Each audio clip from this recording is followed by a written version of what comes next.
This podcast is a quest for well-being, a quest for a meaningful life through the exploration of fundamental truth. Enlightening ideas, insights on physical, mental, and spiritual health. The inspiration is love. The aspiration is to awaken new ways of thinking that can lead us to a new way of being well. Welcome to Body, Mind, and Soul Healing Conversations.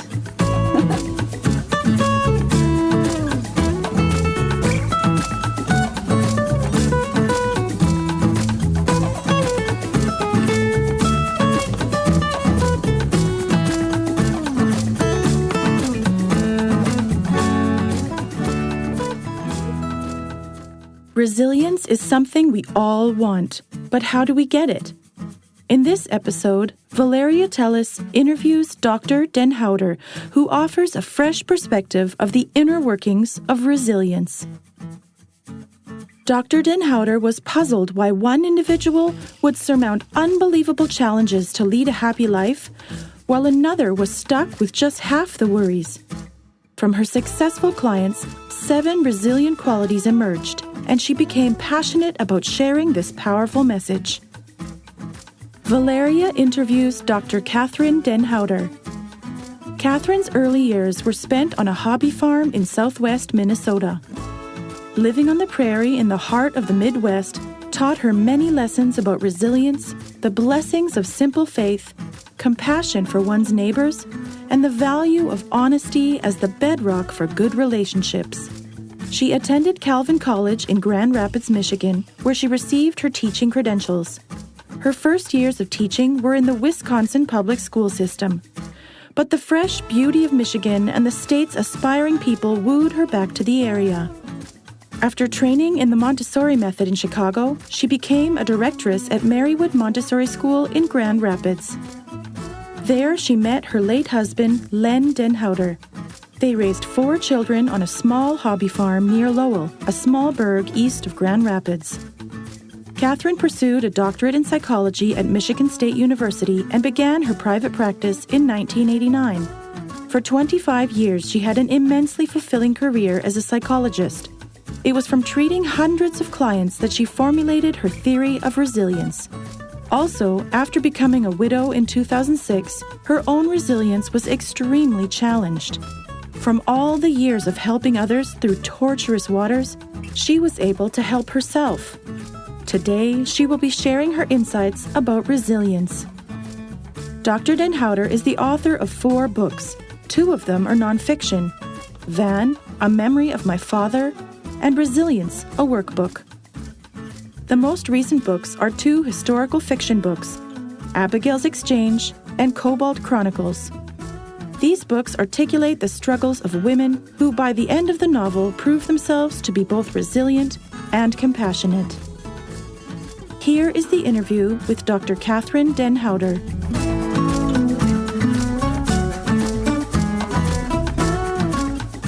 In your own words, who is Kathryn Den Houter? Well, I am a woman who is in my older adult years. And I have had a full life of raising children, 4 of them. And I had a practice as a psychologist for 25 years. And before that, I was a Montessori teacher. So I'm at a time in my life when I feel wisdom just coming out of me like a fountainhead. And I want to share as much as I've learned throughout these years. That sounds great. Thank you. I have a few warm-up questions for you before we talk about resilience. The first question is, what is life? Well, life is God-given. We're earthen vessels, but we have spiritual and heavenly goals. And those blessings come down from heaven as we walk through this earth. So that connection is critical for a life well lived. Life is a gift. It is something that we cherish as a society and as an individual, and something every day we nurture that life, whether it be our own life or the lives of others. Since you mentioned the word God, I'll ask you this question now. I was saving for later. What, where, and who is God? God is everywhere. He is a spirit, and he resides in my heart and in others' hearts as well. And it is the spirit of loving and giving to others, and the promises of salvation are come to those that have the Christian belief. The follow-up question after the one about life, what is life? What do you think is the opposite of life? Darkness, not being aware or cognizant of the beauty that's around you. It's just choosing to block those so that you're not able to see and understand. Oh, wow. Interesting that you used the word choice, choosing. I'm wondering, why would we choose to be in the dark? Oh, there's so many reasons why that can happen. Many times it's not the individual's fault, it's circumstances. And that's my writing is about resilience and transcendence and how you move beyond that so you can claim that beautiful part of life for yourself. Yeah, I like that a lot, Kathryn. So it might be just the idea or the being in that position of knowing that you have choices. Most people don't know that. Oh, it's moving from that unconscious self to the conscious self. And that's a lengthy process for some, but it's a very important part of a life well lived. What is the meaning of freedom to you? Freedom is an ability to choose, to find who you are, a freedom from encumbrances so that your walk is heading in a forward moving direction. What is your greatest joy? Without a doubt, it would be raising my children.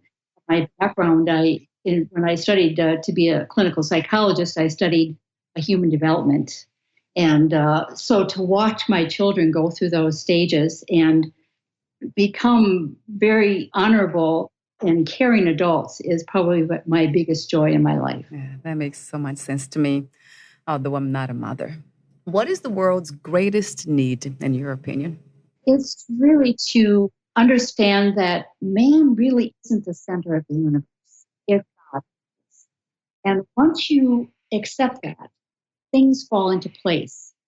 It's when you put too much credence in the power of man, then things become problematic.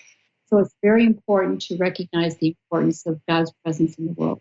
Most people answer love when I ask that question about the world's greatest need. I guess I'll be asking you that question as well that I usually ask most of my guests. What is love to you? Well, it first starts with accepting the love that God has for you. Then it's translated and transformed into your relationships with others.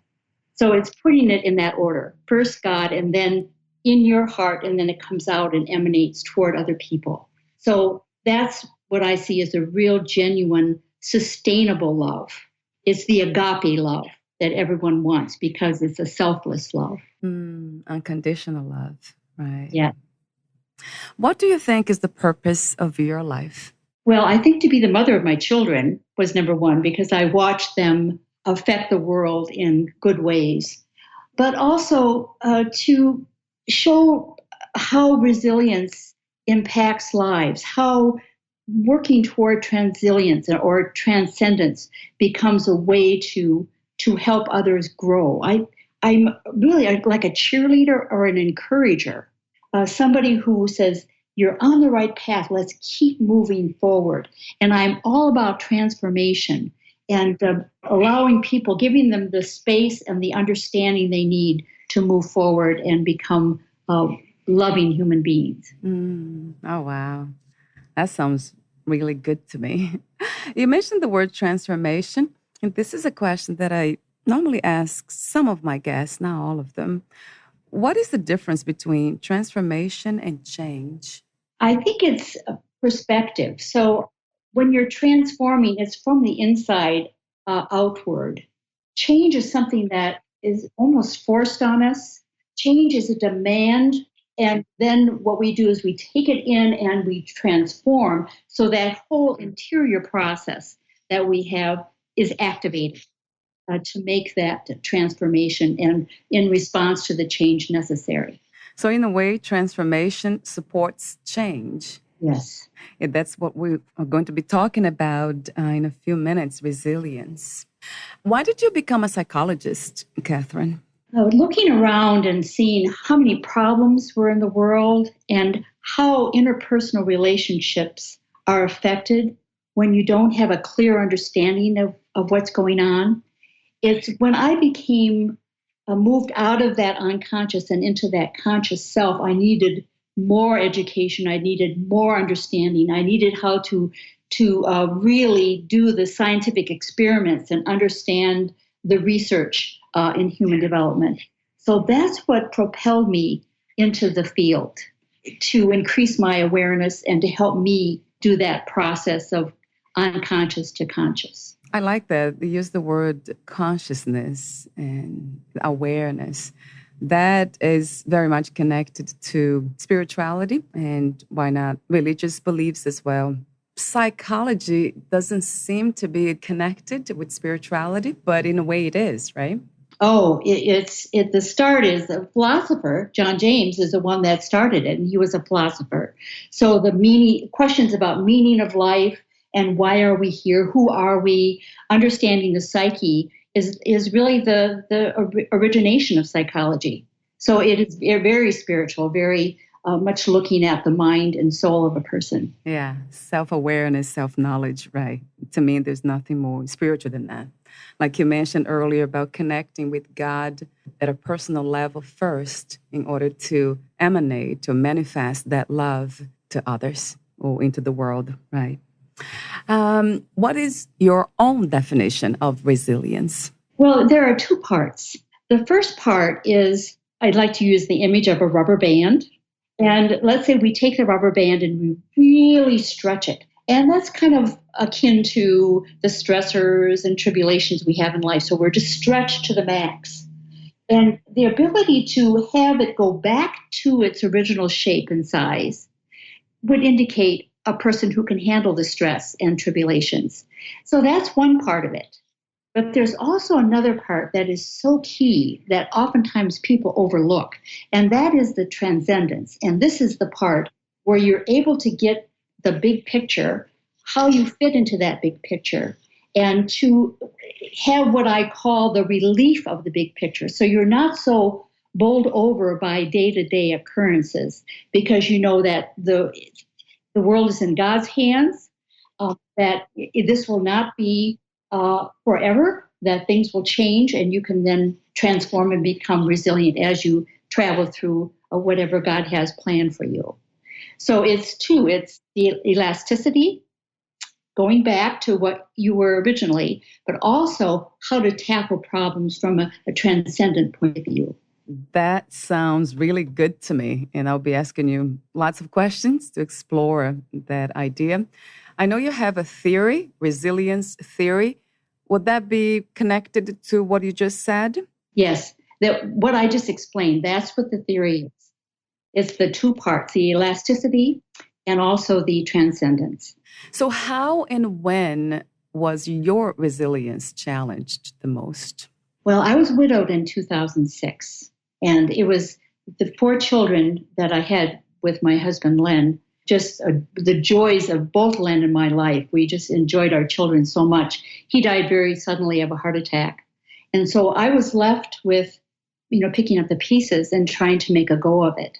And I remember going to bed, not sleeping well, but just spending a lot of the night just praying, going into relaxation, doing whatever I needed to do just to try to get a good night's sleep. So I was challenged and stretched to the max. And I didn't really come back to my own shape until I was able to rely on that transcendence, understand the big picture, see myself in the scheme of things, and allow other people to help me through that. And once I was able to do that, then I could become resilient. And so now when I face difficulties, I immediately use those strategies that I learned during that time. You talk about 7 resilient qualities. What are the 7 resilient qualities that you found in your clients, and how did you discover them? Well, when I was done with my practice after 25 years, I decided I needed to write a book. I was given so many jewels and treasures from the clients that I served that I didn't want to just dismiss them and not have a place where I could compile that information. And that's why I wrote the book, Resilience, a workbook, Powering Through Adversity to Find Happiness. And what I found in my clients that were successful, and that's key. I decided not to go into the pathology of everything. I decided instead to look at, okay, what made my clients successful? And out of that came 7 resilient qualities. And not all of them had all 7, but they had enough that they were able to make it through and sustain the therapeutic goals that we had together.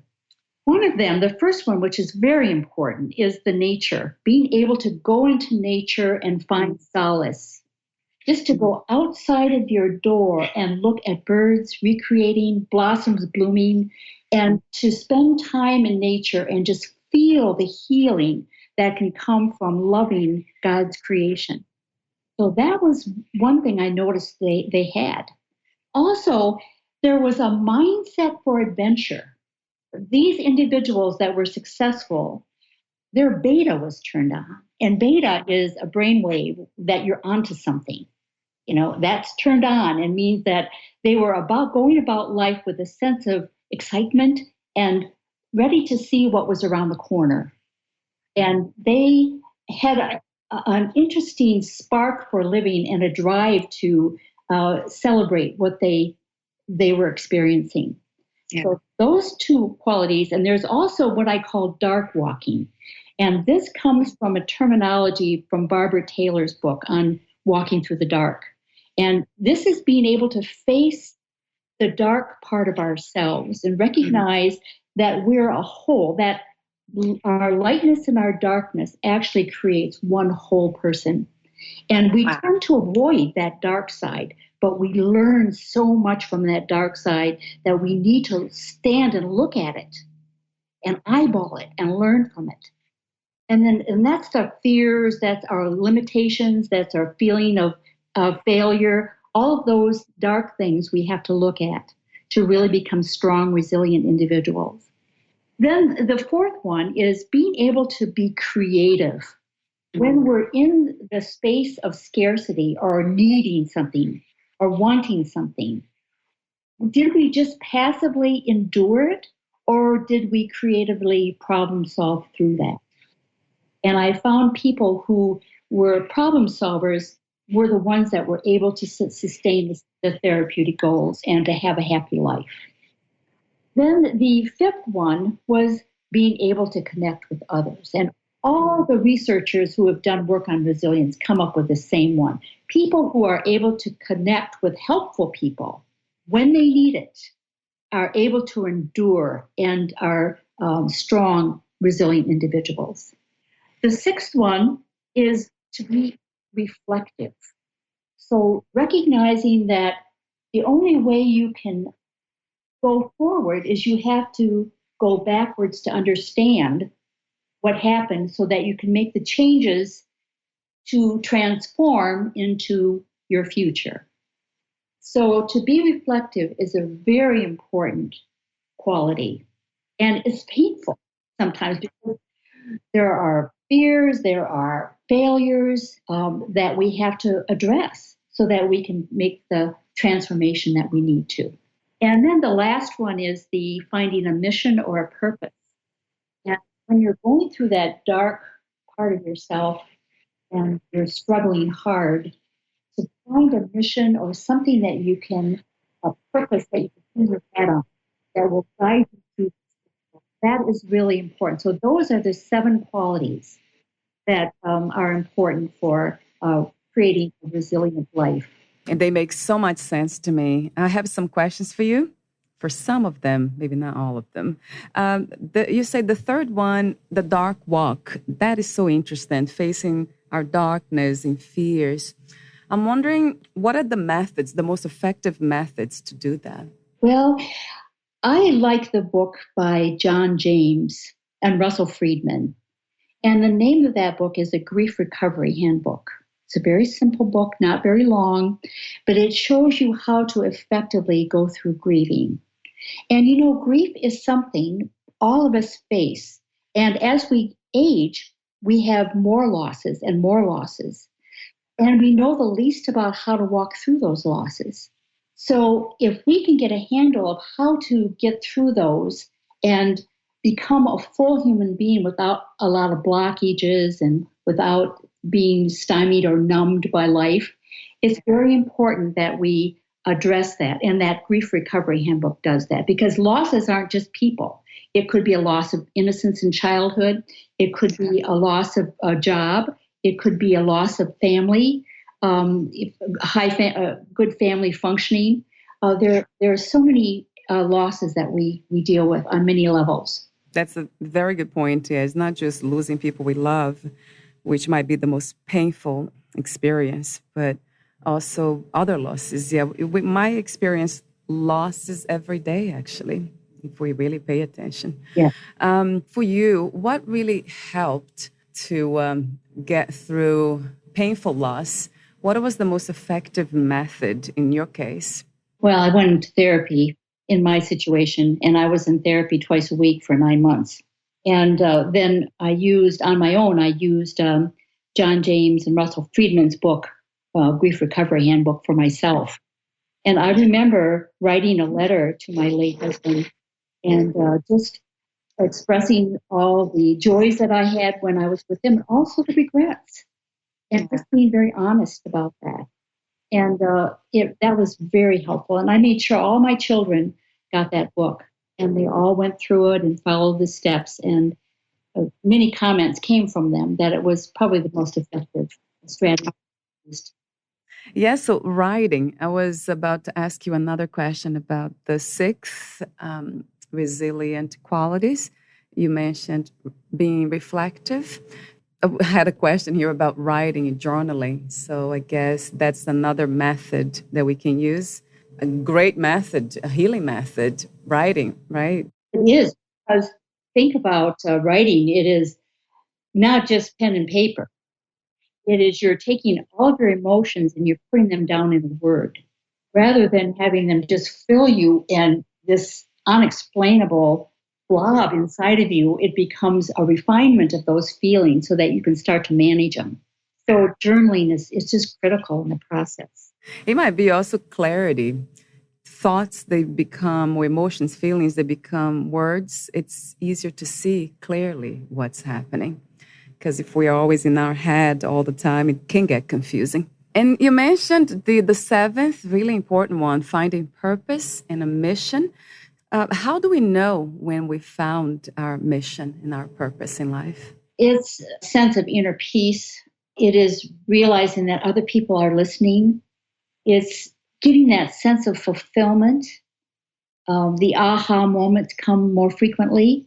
It is something quite tangible rather than, out there nebulous. It's more a tangible feeling of, yes, I'm on the right path. So it's more like a feeling, yeah, that's clear. That's really easy to know, right? When we are feeling joyful and inner peace. I believe that's such a wonderful state of mind to be in. And I noticed that you left out spirituality or religious beliefs and also self-love. Is this somehow those 2 components already connected to them? When the common denominator for all of my clients that were successful, they had a faith. And, Christianity is where I come from. But that's not the only faith system that works. There are many. But the common denominator is that they recognize that they're part of a larger scheme of things. And that faith is so critical to really sustaining the therapeutic gains. What I found with individuals that didn't have that faith, therapy would become like a revolving door. They would come in when they were troubled, they'd go out after they felt better, but they'd be back in just a short while, getting treatment all over again. But those that had a faith base were able to sustain health longer on their own. Yeah, that resonates a lot. What is the difference between faith, hope, and trust? Are they all the same or somehow different? Very different. Yeah. Faith is a belief that our world is in good hands and that we'll be taken care of. Just a faith believing that. Hope is, it comes from that. I wish I could quote the scripture on that, but hope is that it will get better. Trust is, faith and trust are probably the closest in my mind, where you have faith and trust in God that He will protect you and love you. Yeah. What about self-love, Kathryn? Is it could be part of this, of the qualities as well?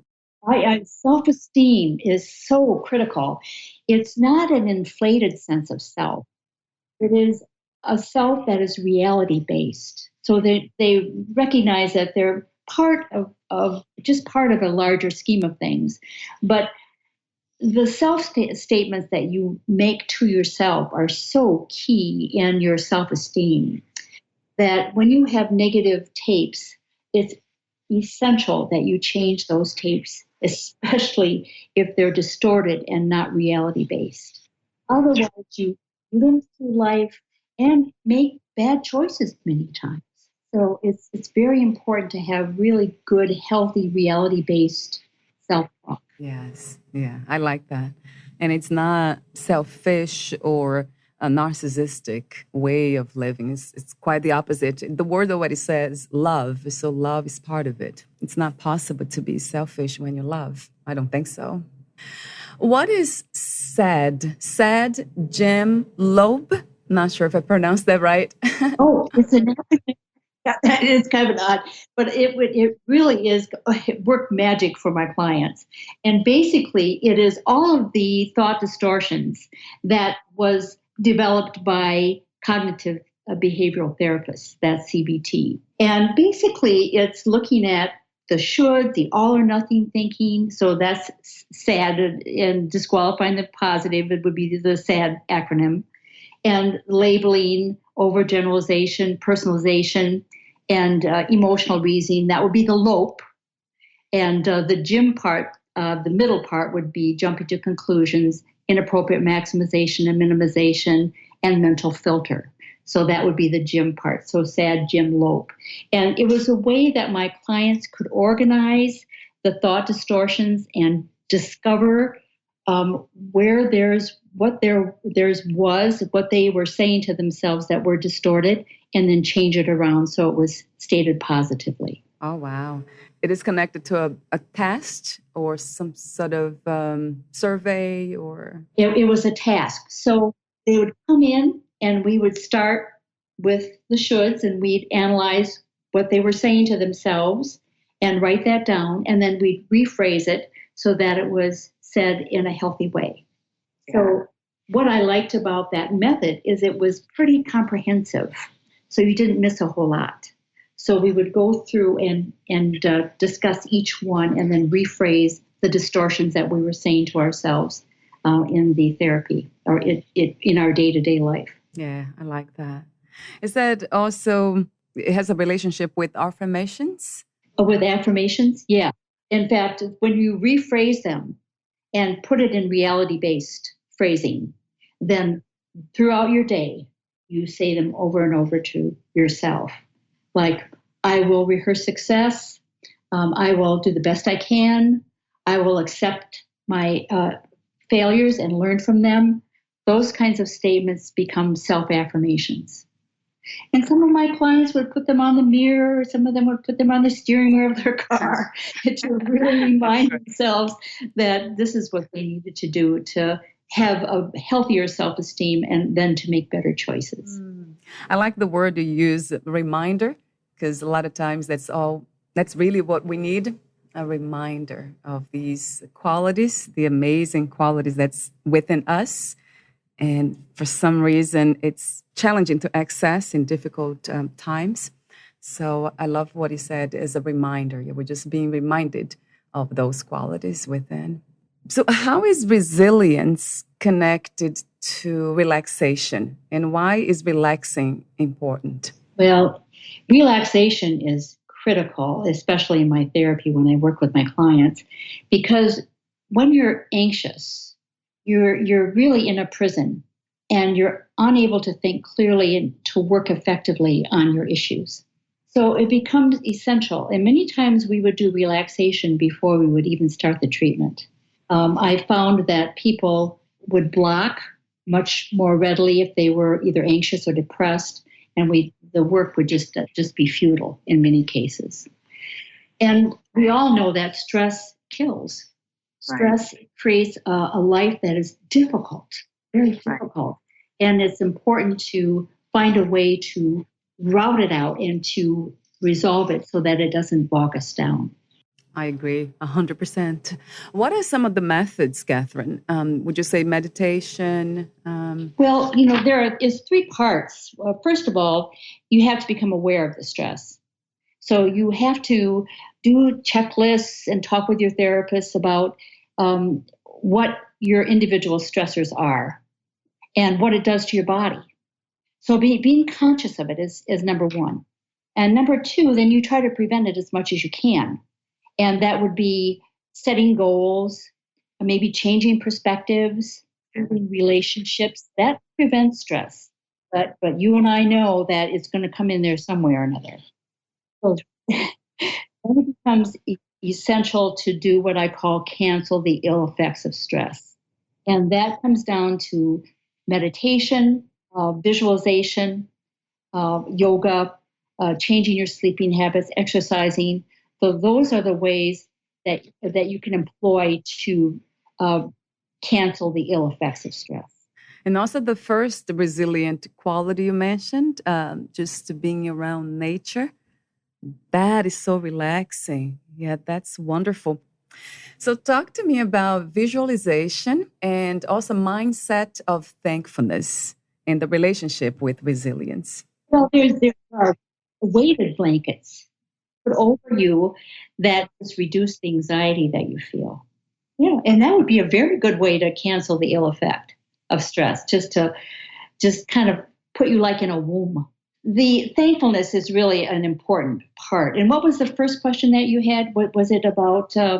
Visualization. Oh, visualization. Yes, I use that in my practice because it's about rehearsing success. And I used Abraham Lincoln as an example many times in my book because he was a master at that. He would visualize what he wanted and he would get it. Wow. And when people would ask him, well, how did you manage to pull this off, becoming president and, getting a law degree? And he would say, visualization, I rehearsed success. I was determined in my mind to do it. And then I did it.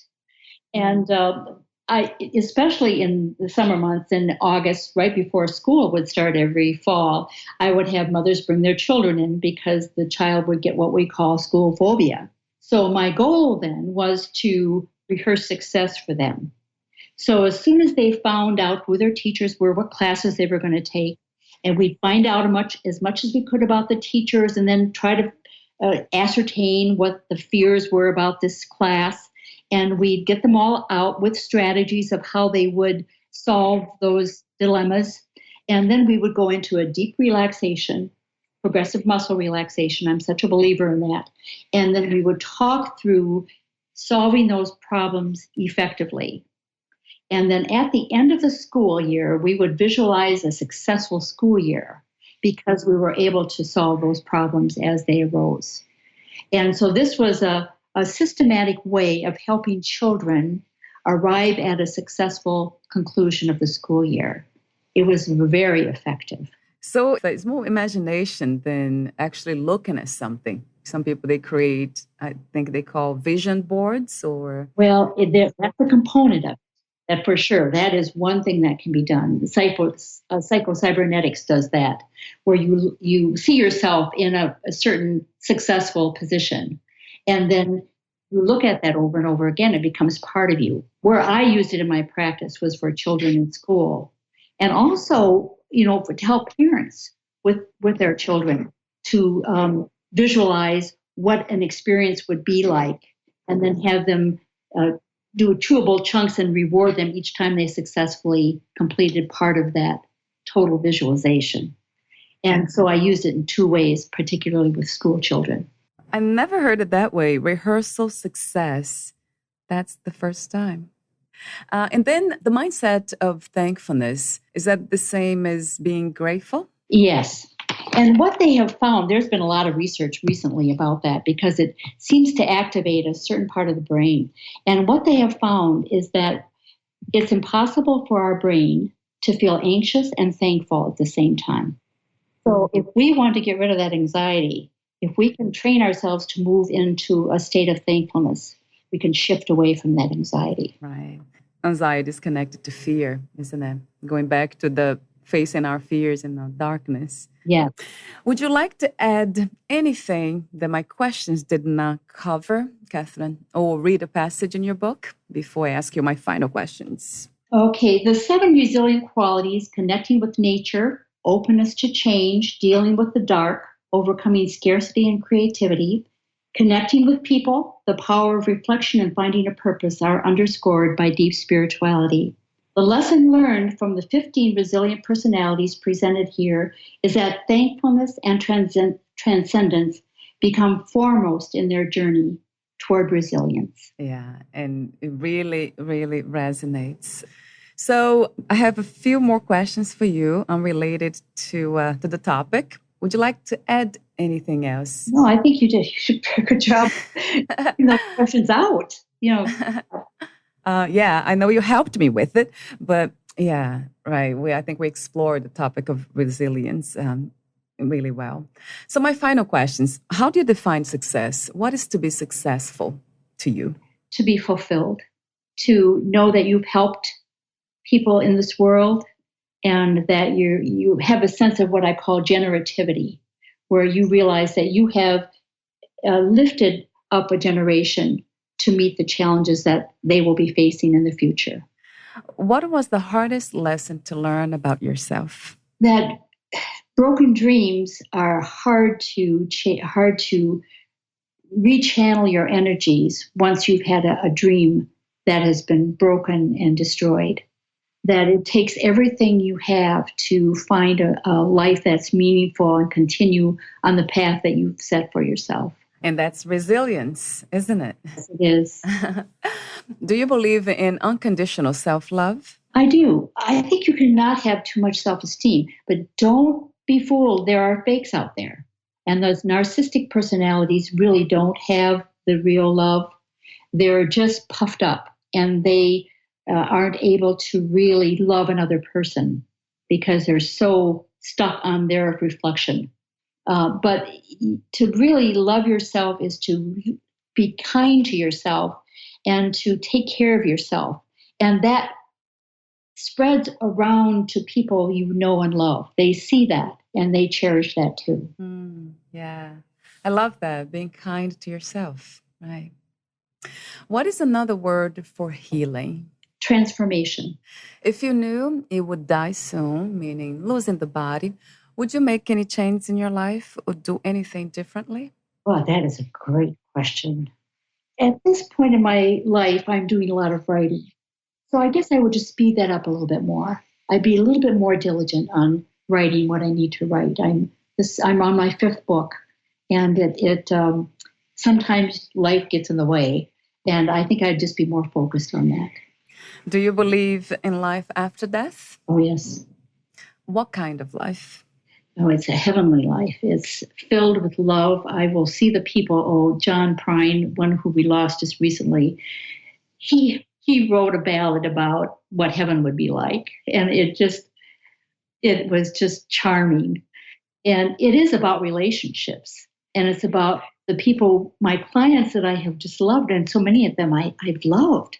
I will see them again, and I'll get a chance to talk to them and see where they're at and reconnect with people that I haven't seen for a while. Wow.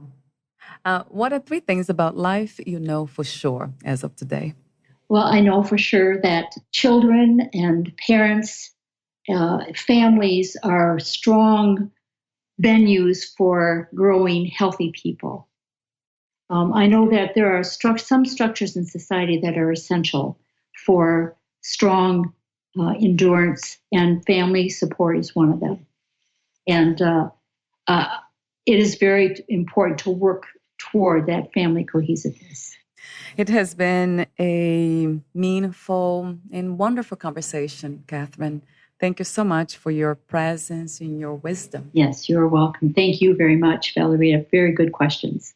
Where can we find more information about you, your books, products, services, and future projects? I have a website, KathrynDenHouter.com. And on there are my books that I'm writing. And also, click to get them off of Amazon, buy them on Amazon, and then a bio and also current events. Thank you so much, Kathryn, again, and we'll talk soon. Okay, thank you. Bye for now. Bye.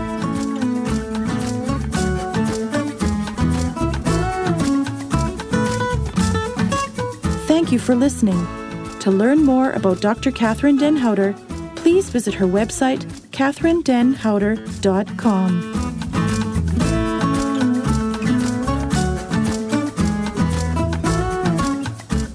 To learn more about this podcast, please visit fitforjoy.org/podcast. I want to thank the Patreon members, Lawrence McGrath, Mark Basden, Terry Clayton, and Aidan Vickrock. Thank you again for listening, and bye for now.